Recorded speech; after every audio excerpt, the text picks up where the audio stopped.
Hi guys, welcome again. I have a special game to show you today, and this type of game don't happen very often, so I was very excited to show you this one and see you on the table.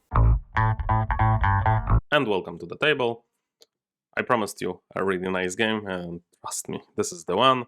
I love showing you games like this, as you can see in the title, so here we go. Rhodos, I think I've talked about this matchup quite a lot. Giza here is actually quite nice, like it looks like Giza is toasted, but it might not be the case if she gets Caravanserai. And in this setup, she actually sometimes gets two chances of Caravanserai because Ephesos would be in full green. That's at least what I expect. Like I expect full green here, kind of like a hybrid strat here with just cheaply winning red here, and me full red. And this is actually very close. Like everybody can win this, so this is a very, very nice matchup. I, of course, am going B when I'm next to Giza in free player, and here we go. The first hand, nothing amazing. We can try to block Ephesos a little bit with these, but actually we might end up helping him more than hurting him, so I prefer not to do that. Here I was just going for the altar. I would pick a single brown, like a wood or a clay, maybe even a stone, but our vein right now doesn't look that promising. So just an altar. This one is a little bit more easy for me. I said in the beginning that I expect him in full green, but this does not look like full green. Like I would probably pick Lumber if I was him, or maybe even a Theater here. So it's a little bit weird. The next duel is here, so he might try a lot of fights, so I need to grab the red here.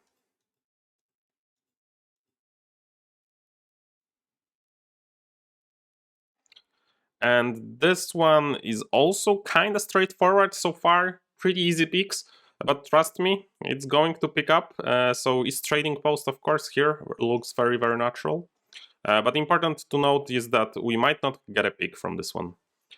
And here I decided to maybe spice it up a little bit and pick West Trading Post, as they collected 3 stones between themselves. So, you know, 3 stones, summon double Trading Post, that's what you get. Throwing a guard tower might also not be bad, but yeah. And here, I don't want to make it easy for Giza with picking Claypool, or maybe like I still will because he will pick Claypool. But I decided to go for Marketplace, as Ephesos is likely to gather all 3 gray resources, and I want to be able to play Caravanserai. And the last one shows that Rhodos, Ephesos, is not really interested in playing green.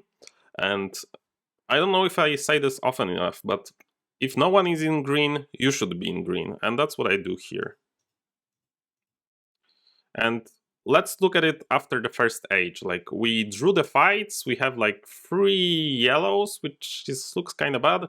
We got the best blue, and we got just like 1 single scriptorium, but are not prepared to play school. Like, I can play school, but I don't really want to. This hand, actually, I need to play archery range, in my opinion, just to secure the red.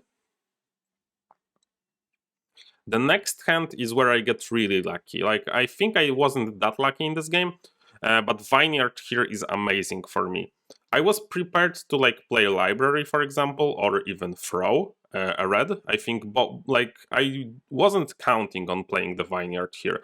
But of course, when offered Vineyard in a situation like this, you just take it.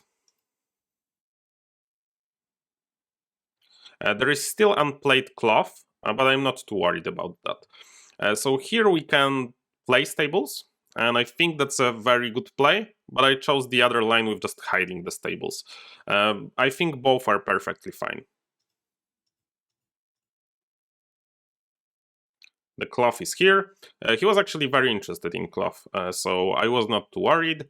And school, I end up picking school from this one, and that might be weird to you because like card house looks better. Maybe it's time to like peace out of green. But I like knowing the hands. It's actually not the time to peace out. My economy is still terrible. Like I cannot play many cards. I can play them, but they are very costly. So I need to rely on chains, and school is going to help me with that. Here, library, again, chains are so important to me. But laboratory would not be terrible either. And dispensary. And I am able to play the last stage, which is kind of nice, but it's also expensive.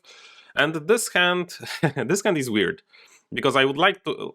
I'm playing Pantheon from this one, because I need to steal from them as well. But I would like to play University, and I would like to play the Lighthouse as well. Like, I kind of prepared for the Lighthouse. But, you know, Pantheon is the most important one. Worth noting is that there are 2 reds. I would probably need to play at least 1 red as well, so this just leaves the only 1 in the pool, which is kind of bad for me, but at the moment I have so much advantage in the points that I can just play Pantheon.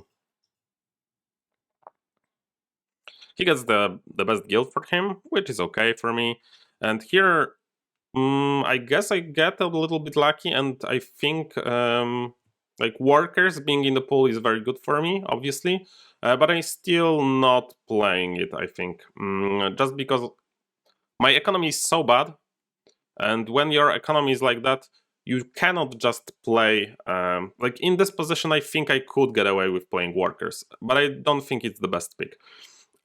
When your economy is so bad, you need to like make the cheap picks early so you do not get blocked. That's what I'm trying to say. So here, study.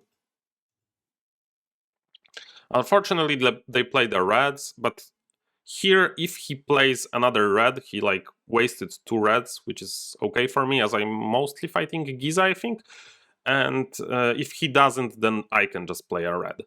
So here I need to make a chip pick, so it's between Senate and Lodge, and I decided to pick the Senate. I think Lodge would have been fine, honestly, but that's just because my advantage is so high. He ends up playing a red, and I get this wonderful hand where I am picking University over Lighthouse. So I went the yellow strat, but I'm still not picking the Lighthouse.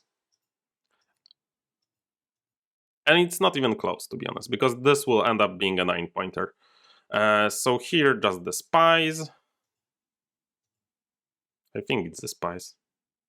Should have been maybe the spies, I think. Yeah, I think I made a mistake there. And here, the scientist.